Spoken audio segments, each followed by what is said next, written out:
guys, dumating na pala yung order ni Mommy na crayon na twistable. Pero hindi ko po alam, naguhula yung friends ko dyan. Pumasok sa kwarto namin, sinasabi nila notebook, mga short. Hindi po, Crayola po siya. Hindi lang yung friends ko po, hindi niya lang alam. May melody pala siya na Crayola. In-unbox ko muna siya. So na yung guys, nakuha ko na. Ang ganda po pala niyan. Ayun po. Ganda po niya, no? May melody. Paborito ko. Ayan, no? Ganda, no? Again po ni Mommy ng pangalan para hindi po mawala. Tinetesting po na ni Mommy kung mahaba or maikli lang po. Siyempre mahaba po.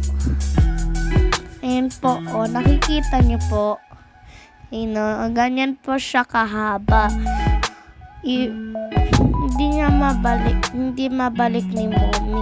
Kaya tinaktak niya lang po.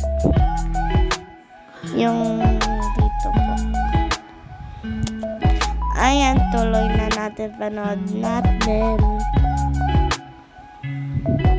Ayun guys, nabalik ni Mommy yung inano niya. Na yan, magko-color na ako. Ayan po, si Fluttershy.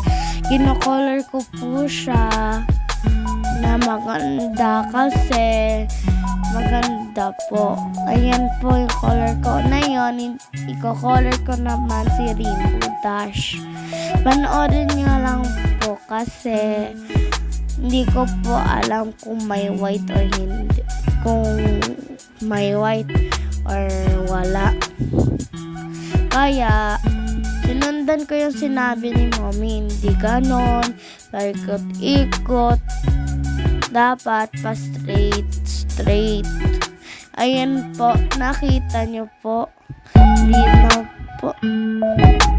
Ayan po. Spinid ko na lang po.